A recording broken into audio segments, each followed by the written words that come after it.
What is happening, my YT gang? Y'all already know what time it is. We are back with another one. And today I just need one of y'all, somebody, anybody, please tell me what's going on with my boy Azeez Al-Shaair, man. If you guys haven't heard yet, man, my boy Al-Shaair has been suspended. Yes, indeed. The Texans linebacker, man, has been suspended for 3 games, okay? In which he did a late hit against my boy Trevor Lawrence, the Jacksonville Jaguars quarterback. And I don't know if y'all seen it, but it led up to a brawl after that. Now, rightfully so. If you ask me, I feel like my boy Al-Shaair deserves everything that's coming to him. If you look at his actions for the entire season, from doing late hits like he did last game, to punching people in the face, all this other foul play that he been doing, man, for the entire season, it led up to this situation in which I feel like the NFL looked at all of that. You know what I'm saying? Instead of just looking at the Trevor Lawrence situation, I think his actions that he's been doing for the entire season led up to the 3-game suspension. And I feel like he deserved it. Just me, you know what I'm saying? Y'all, if y'all feel otherwise, then let me know in the comments. But that's just how I feel. Now, my boy DeMeco Ryans is defending his player to the death of him, you know what I'm saying? And my boy Stephen A done fired all kind of shots at him because of it. But before we get into looking at what DeMeco Ryans had to say and what Stephen A Smith had to say in response of DeMeco Ryans, I want to read this real quick to y'all. Now, this is the NFL Vice President of Football Operations. Now, this is who decided to suspend my boy for 3 games. This is what he said after he made his decision. Your lack of sportsmanship and respect for the game of football and all those who play, coach, and enjoy watching it is troubling and does not reflect the core values of the NFL.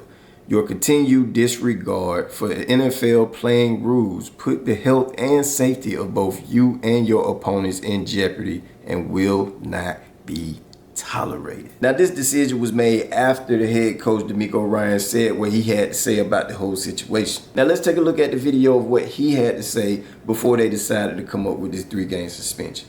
Let go. See, unfortunate hit on the quarterback, but it's twofold, right? I mean, a lot of the quarterbacks in this day and age, they try to take advantage of the rule where they slide late and they try to get an extra yard. And now you're a defender, a lot of onus is on the defender, right? Whether it's on the sideline or where it's on the quarterback. Azeez hits the guy, but their sideline overreacts, and it turns into a melee. It wasn't our guys. It's their team overreacted, pushed our guy, dragging our guy to the sideline. So that's uncalled for on that side. We have to be better on the sidelines as well. We don't have to overreact just because I think a guy gets hurt. We're not intentionally trying to hurt anyone. But I think there's an overreaction when someone gets hurt, but we just have to look at it all from all perspectives. Now, before we get into what Stephen A got to say, I'm gonna chime in on what he just said. So I do agree on what he's saying as far as the quarterbacks deciding to take last-minute slides, okay? I do agree with that. Sometimes I see Patrick Mahomes do it. He'll probably fake a slide, try to get some extra yards out of it just to make sure he get the first down and stuff like that. And then, you know, he take a hit for it. You get what I'm saying? I've seen quarterbacks do this, you know, throughout the entire season. And I agree with that. I feel like, you know, quarterbacks should do a better job at protecting themselves. You know, and now I get it. You want to try to get that first down, you know, game down to the wire, stuff like that. But, you know, you can't fault a defender for making certain decisions when you doing, you know, last-minute slides. However, in this situation, come on, man. Come on, DeMeco. You know my boy Azeez was just dead wrong. If you look at this video, Trevor Lawrence was sliding probably 4 to 5 yards away from him.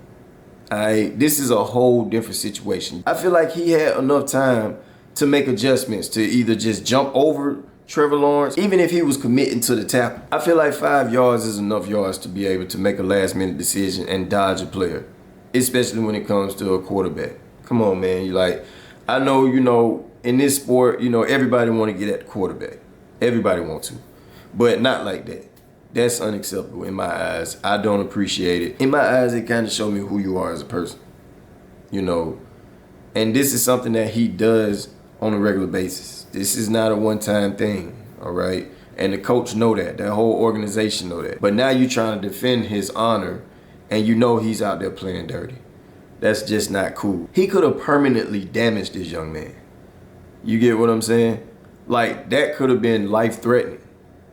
You know what I mean? That's not how you want to play the game. That's not what you want to see when you watching that sport. You get what I'm saying? And then another thing DeMeco was talking about was, you know, how he feel like it was wrong for the other team to do what they did. Okay, well, in my opinion, I don't. Now, I'm an ex-football player, okay? And I know y'all looking at me like ain't no way he was an ex-football player, you know what I'm saying? The muscle gone and stuff like that. But hey, boy, don't play me, boy. I would fight like that. I was like that. But one thing I always took at heart, and the rest of my teammates did as well, bro, we don't play about each other. We will ride and die for each other. Night in, night out, bro. It don't matter what the case may be, dog. I'm riding with you till the wheel fall off. You get what I'm saying? So if that would have happened to my quarterback, I would have got suspended. Because I would have made sure that he felt my presence in that moment. And I would have made sure he understood, bro, what you doing ain't cool, bro. You finna pay for that. You get what I'm saying? And if it was any of my teammates who didn't join me in that situation, sitting on the sideline just watching, especially if the other players, his teammates jumping in, that told me a lot about you. That shows me that you ain't really riding for me like that, bro. You ain't riding for your quarterback either, and I don't trust you from that point going forward. You feel what I'm saying? So I feel like what they did wasn't wrong at all. You know what I'm saying? I feel like they should have jumped on that man. They should have made him feel their presence in that moment. And that's what they did. But let's go ahead and look to see what Stephen A. had to say about the whole situation, because I'm pretty sure he had a lot to say. Let go. I just want to make sure I'm clear about your position. Yeah. You're specifically talking about the players who came off the sidelines. Yeah. You're not talking about the guys that were on the field. All of them. Like, it's insane. No. If you were on the field when that happened, your teammate, hell with that. Now, off the sideline, that's a different matter. Yeah. But the 10 other guys that were on the field with Trevor Lawrence, hell to the no. Push him up under the turf. No, you got to get at him for that one. That's number one. Absolutely. That's number one. Number two, correct me if I'm wrong, but didn't DeMeco Ryans say what he said before we found out about the suspension? Yeah. Now I got him. That's stupid. Why would you do that? You watched the play. You played the position. You played in the sport. You played defense. You knew how egregious it was. Yeah. You knew how egregious it was. Not only that, you know the rules and how the rules have changed. This ain't 20 years ago. This ain't 30 years ago. So you're coaching now. You're in your second year as a head coach. You are fully aware of the rules and regulations that come with the sport in today's game. You played the position on the defensive side of the ball. You knew how egregious it was. And before the fine comes down, you're going to actually defend them. That's probably why I got 3 games instead of 2. Yeah. What you're DeMeco Ryans, you're supposed to shut the hell up until the penalty is instituted. Then you speak. But he spoke before. And so now, maybe he was trying to influence the penalty. And he caused them. And I'm saying to you, he got a game. He got a game. So in other words, instead of getting your guy 2 games, you probably got him 3 games. Because if you're Runyon, which by the way is Vincent, which by the way is Goodell, it's all of them, right? We all know that, right? You know, if you're watching the coach, so the coach is condoning this too. The coach is acting like this, okay. Oh, no, we got to send the message. Now it's a bigger priority to send the message because you spoke out of turn. Now the suspension was going to happen regardless. But just like Stephen A. said, it may have been 1 to 2 games. But now the fact that you want to come out and defend his honor, like what he did was okay, they want to set a bigger example. They have to. It's not they want to. They have to set a bigger example. Because of the fact that you decided to go out here and defend his honor. And you know it was dead wrong. NFL know it was dead wrong. Imagine if they decided to give him a 1-game suspension. Imagine how the fans would have reacted to that. Especially after DeMeco came out here and said what he had to say about it. I guarantee you it would have been a whole lot of backlash. What he did was wrong. It showed poor sportsmanship. It shows that he don't care about another individual and their well-being. It shows all of that. So going out there and defending a player like that, it just shows that you care more so about your players than you care about what is right and what is wrong. Look, if my boy Azeez don't find a way to figure it out and get it together, get himself together, man, the way he can play fair and not be a dirty player, I feel like the NFL should just go away with him. You know what I'm saying? Indefinitely. That's not what we want to see as fans. And that's also something I feel like the NFL should not tolerate at any given moment. Point blank, period.